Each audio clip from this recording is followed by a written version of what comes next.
ассалому алайкум бинандаҳои азизу арҷуманд. Нашри барномаи иттилоотии ахборро мустақиман аз телевизиони Тоҷикистон манзуратон мегардонем.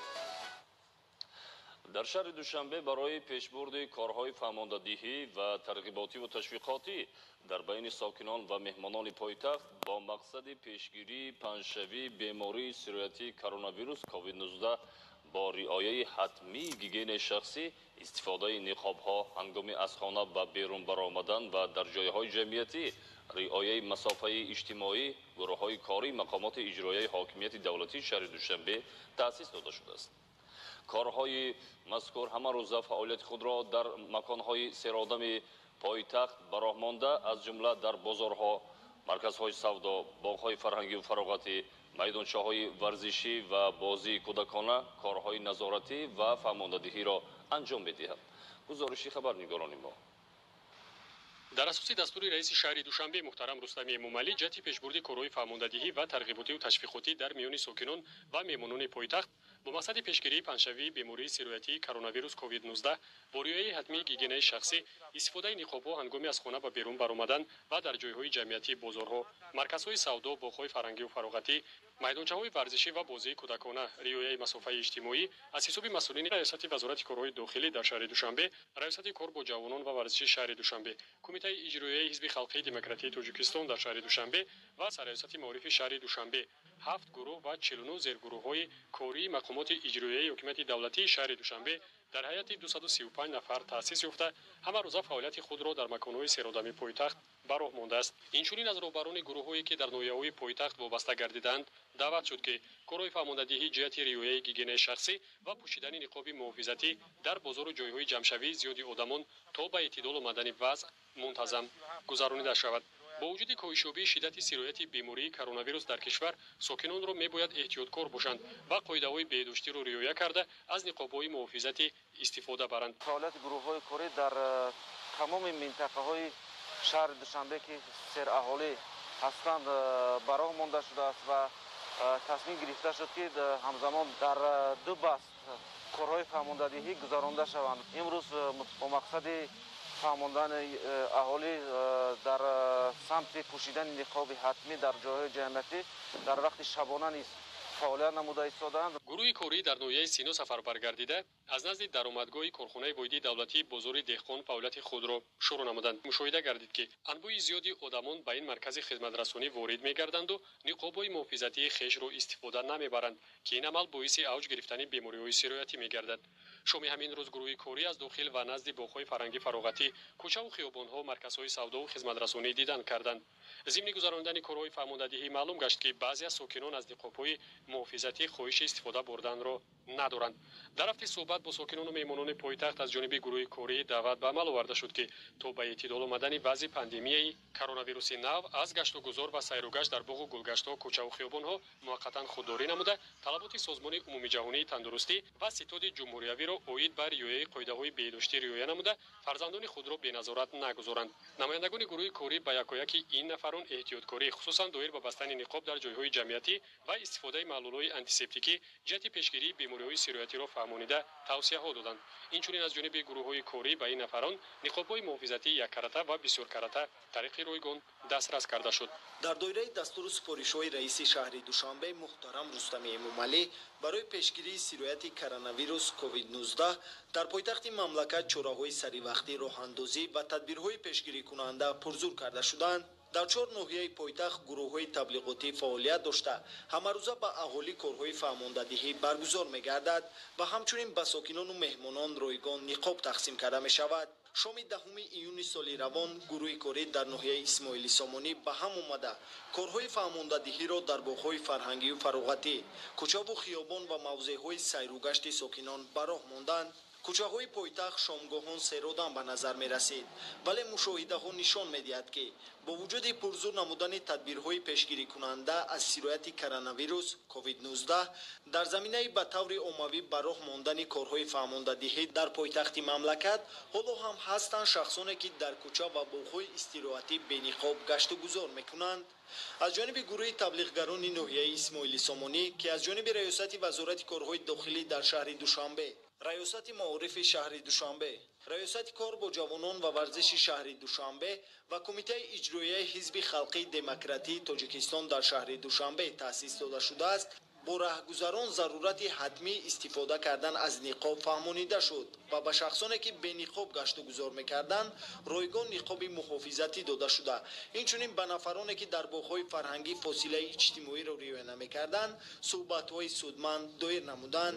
имрӯз бо мақсади пешгирии паҳншавии бемории сироятии COVID-19 ва дар доираи дастури супоришҳои раиси шаҳри Душанбе муҳтарам Рустами Эмомалӣ гурӯҳҳои корӣ таъсис дода шудааст ва гурӯҳҳои корӣ дар ду баст, яъне дар қисмати нисфи рӯзӣ ва дар қисмати шомгоҳӣ дар кӯчаву хиёбонҳо, дар боғу гулгаштҳо, дар марказҳои серодам, махсусан дар он маконҳое ки шаҳрвандон гашту гузор мекунанд, яъне аз ҷониби гурӯҳҳои корӣ корҳои фаҳмондадиҳӣ ва вохӯриҳои озод гузаронида мешавад. ҳангоми гузарондани чораҳои пешгирикунанда ҳолатҳое мушоҳида гардид ки баъзе ашхоси дур аз фарҳангу маданият ба ҷои он ки талаботро риоя кунад, баръакс бо гурӯҳи корӣ муноқиша намуда суханҳои қабеҳу таҳқиромезро ба забон оварданд. ҳангоми наворбардорӣ аён шуд ки баъзе сокинон ниқоб доранд, вале аз чӣ сабаб бошад истифода намебаранд ва баъди дидани гурӯҳи корӣ онро ба рӯй мекашанд. ҳар нафаре ки ниқобҳои тиббиро истифода мебаранд,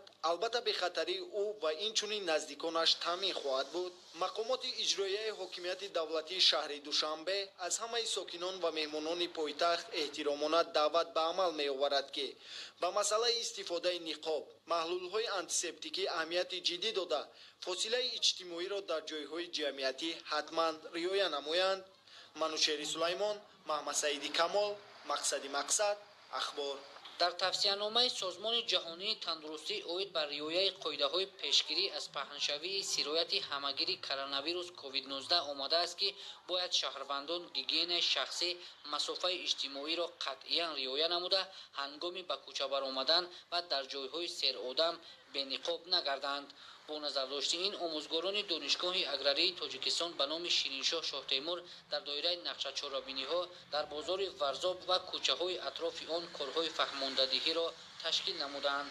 ҳангоми ташкилу гузарондани корҳои фаҳмондадиҳӣ дар байни сокинон таъкид карда шуд ки имрӯз давлат ва ҳукумати ҷумҳурии Тоҷикистон бо мақсади ҳифзи солимии ҷомеа ва гирифтани пеши роҳи паҳншавии бемории коронавирус COVID-19 тадбирҳои шадиди пешгирикунандаро роҳандозӣ намудааст. аз ҷониби омӯзгорон ба роҳгузарон ва фурӯшандагони бозори Варзоб ки дар ҳудуди ноҳияи Исмоили Сомонӣ ҷойгир аст, ниқоби ройгон тақсим карда шуд. яке аз самтҳои пешгирии ин беморӣ ин пӯшидани ниқоб мебошад ки имрӯз мо бо ҳамин ҳолати вазнӣ нигоҳ накарда боз мебинем нафароне ки бемасъулиятӣ ҳис карда ҳамин ниқобро намебанданд ки ин яке аз воситаҳои паҳн гардидани ин беморӣ мегардад. бинобар ин аз ҳамаи шаҳрвандони шаҳри Душанбе хоҳиш карда мешавад ки пӯшидани ниқоб фаромӯш накунанд. то ҳол ҳастанд нафароне ки аз ниқоби тиббӣ истифода намурда вобаста ба хавфи паҳншавӣ ва сирояти бемории коронавирус COVID-19-ро нодида гирифта ба ин масъала эътибор намедиҳанд. шаҳрвандонро зарур аст ки ҳангоми аз хона берун шудан ҳатман аз ниқоб истифода намуда худ ва дигаронро аз сироятёбӣ ҳифз намоянд. Нуриддини Қурбон, Баҳодури Истам, барои барномаи Ахбор. با مقصد پیشگیری پنجشنبه بیماری‌های سیرویتی از قبیل کرونا ویروس کووید 19 در پایتخت مملکت شهر دوشنبه کارهای بی‌ضررگردانی تشکیلات و مؤسسه‌ها از جمله مکان‌های سیرودم پیوسته گذرانیده می‌شود. این نوبت نیست در تشکیلات مؤسسه و مکان‌های جمعیتی حدود پایتخت با استفاده از تکنیک‌های معاصر صحوی و معلول‌های گوناگون کارهای بی‌ضررگردانی انجام داده شد. جزئیات بیشتر در گزارش خبرنگارانی بود. бо назардошти паҳншавии сирояти коронавирус дар ҷаҳон ки аҳли башарро нигарон намуда авзои ҷаҳонро дигаргун кардааст, гузарондани корҳои дезинфексиякунонӣ ва безараргардонӣ дар ҷойҳои ҷамъиятӣ ва серодам тадбирҳои ҳатмӣ ва аввалиндараҷа ба ҳисоб мераванд. азбаски аксари дорухонаҳо бо назардошти вазъи ба амал омада фаъолияти шабонарӯзӣ дошта ҷойҳои серодам ба ҳисоб мераванд, аз рӯзҳои аввали ба қайдгирии сирояти COVID-19 дар мамлакат аз ҷониби мутахассисон ва гурӯҳи кории муайяншудаи وزارت تندرستی و حفظ اجتماعی اهالی، خدمات نظارت دولتی تندرستی و حفظ اجتماعی اهالی گذراندن تدبیرهای بی‌ضررگردانی و دزینفکسیا کنونی در داروخانه‌ها به طور قطعی راه اندازی گردیده است. تدبیرهای بهداشتی نوبتی و گذراندن کارهای دزینفکسیا کنونی در تمام مؤسسه‌های فارماسیوتی در حدود مؤسسه دولتی مرکز ملی طبی شفابخش صورت گرفت.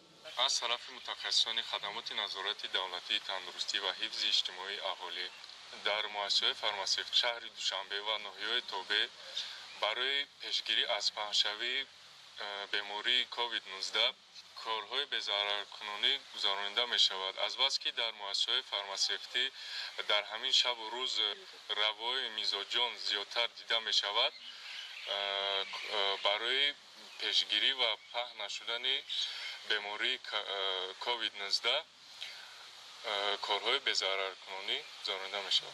عملهای بی‌ضررگردانی را در حدود داروخانه‌ها، کارمندان و متخصصان خدمات نظارت دولتی تندرستی و حفظ اجتماعی اهالی در یک جایگی با متخصصان مرکز جمهوریوی دزینفکسیای پروفیلاکتیکی با استفاده از محلول آلمادز گذراندند. آلمادز در برابر گیپاخلورید کلسی محلول شیمیایی پرقوت است که توسط استفاده آن میتوان میکروب و ویروس را در فضا و بالای اشیاءها نیست نمود. اطلاع داده شد که محلول آلمادز و گیپاخلورید کلسی در اساس همکاری‌ها از فدراسیای روسیه به مملکت وارد شده به مرکز جمهوریوی دزینفکسیای پروفیلاکتیکی دسترس کرده می شود. عملی نمایی تدبیرهای بهداشتی از مسئولیتناکی هر نفر عاید بر رعایت قاعده‌های سانیتری و گیگین شخصی وابستگی دارد. از خدمات نظارت دولتی تندرستی و حفظ اجتماعی اهالی اطلاع دادند که گذراندن کارهای دزینفکسیا کنونی در تمام داروخانه‌ها در مرحله‌های معین شده پیوسته صورت می‌گیرند. زلفیه رحیم‌زاده، بهادر استم، اخبار. آمدن سیل، فرآمدن یرچ و کنده شدن کوهپاره در نتیجه بارشات پی در پی از آفت‌های طبیعی به حساب رفته در بسیار حالت باعث خسارات زیاد می‌گردد. ماه می سال روان در ناحیه خراسان ولایت ختلان چنین آفت طبیعی به وقوع پیوست به ساکنان دهات ضرر رسانید. در این روزهای سخت برای مردم دهات ناحیه خراسان از جانب پیشوای ملت محترم امام علی رحمان کمک‌های زیاد در شکل مصالح ساختمانی و مواد غذایی به ساکنان از آفت طبیعی ضرر دیده دسترس کرده شد. صدرالدین سراج‌الدین گزارش می‌دهد. روزهای 14 15 و تکراران روز 19 می سال روان در نتیجه بارشات پی در پی در ناحیه خراسان ولایت ختلان آفت طبیعی به عمل آمد که از آن اهالی دو دهه‌های 18 حزب و اسدالله نعمت‌الله جماعت دهات به نام صدرالدین عینی خسارات دیدند. کمیسیای حالت‌های فوق‌العاده ناحیه خراسان معین نمود که بر اثر آمدن سیل و فرآمدن یرچ 260 عائله ناحیه ضرر دیده.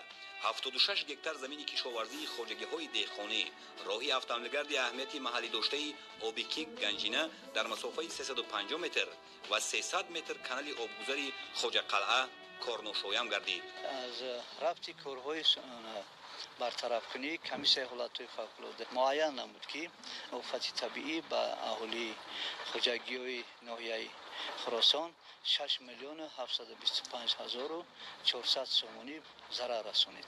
با سپارش اساسگزار صلح و وحدت ملی پیشوای ملت پرزیدنت جمهوری تاجیکستان محترم امام علی رحمان فوراً ستاد جمهوریوی عاید بر رفع حالت فوق‌العاده تأسیس داده شده به این سمت اقتدار ضروری سفربر گردید. تعمیر و برقرارسازی راه автомобилгард اهمیتی محلی داشته و کانال آبگذر را مرکز تطبیق لایحه تجدید شاهراه دوشنبه باختر مرحله دوم بر عهده گرفت. با استفاده از قبور قطرش 1800 کانال آبگذر قریب به پررگی برقرار شده تعمیر راه آغاز گردیده است. امروز قسم بالایی دهه‌های مورد نظر به یک تپه تبدیل یافته از خانه‌های استقامتی، انشاءات یاری رسان و زمین‌های نزد حولیگی ساکنان آثار نمانده است. با دستگیری حکومت جمهوری تاجیکستان به خاطر دسترسی ساکنان با شرایط موقتی زندگی برای 67 خواجگی به سرپناه مانده شهرچه خیموی بنیاد گردیده به هر یک عائله لوازمات روزگار و اینچنین محصولات آذوقه‌واری دسترس کرده شد. با دستگیری به واسطه پیشوای ملت محترم امام رحمان از حساب زمین‌های خواجگی‌های دهخانه در دیگر موضع حدود جماعت دهات به نام صدرالدین عینی یعنی дар мавзеи бехатар ҷиҳати бунёди хонаҳои истиқоматӣ ва ташкили маҳаллаи нав барои аҳолии хисоротдида дар масоҳати 644 гектар замини назди ҳавлигӣ ҷудо карда шуд. имрӯз дар мавзеи зикргардида аҳолии осебдида бо дилгармӣ ва умед ба ояндаи нек корҳои сохтмониро иҷро карда истоданд. ба ҳар як оилаи зарардида масолеҳи сохтмонӣ аз қабили семент, арматур, чӯбу тахта, болопӯш ва дигар лавозимоти зарурӣ барои бунёди хонаи истиқоматӣ дастрас карда шуд. дар ин ҷо маҳалла аз рӯи нақшаи муайян бунёд шуда ҳама гуна шароит барои сокинон фароҳам оварда мешавад. аз роҳбарони давлат ҳазор раҳмат мегӯям ки ба мо ёрдам кардестан. мана маводи хӯрокворӣ ҳамаш таъминот аз сангу шағал, семент, тахта, чӯб ҳама чиро ба мо муҳайё кардест. ҳатто ба мо 10-15 нафаре аз ҳар корхонаҳо ёрдамчӣ равон кардестан. кор дар ин мавзеъ ба таври дастаҷамона, яъне ба таври ҳашар идома дорад. ба ғайр аз он ки сокинон барои худ хона бунёд мекунанд, ҳамчунин ҳамарӯза аз ташкилоту идораҳои ноҳиявӣ ва ҳамчунин вилоятӣ чандин нафар кормандон барои кӯмак ба ин мавзеъ омада дар иҷрои корҳои сохтмонӣ саҳм мегузоранд. барои ёрдам дастгирӣ бо ҳамроҳи омӯзгорон 10 нафар омӯзгор омада ва сокинони деҳаи партияест ки қаблан онҷоро лоиқа лағат карда буд, омодаи ёрии худро дастаҷамона дар ин ҷо расонда истодаем. мо дар 2 хона кор карда истодем. кормандони хоҷагии манзилию коммуналии ноҳияи Хӯросон сари вақт аҳолӣ ва сохтмончиёнро бо оби нӯшокӣ ва ҳам барои иҷрои корҳои сохтмонӣ таъмин намуданд. дар ин маҳаллаи навбунёд аллакай хатти оби нӯшокӣ низ кашида шуда дар чанд нуқта ҳамин гуна ҷумак гузошта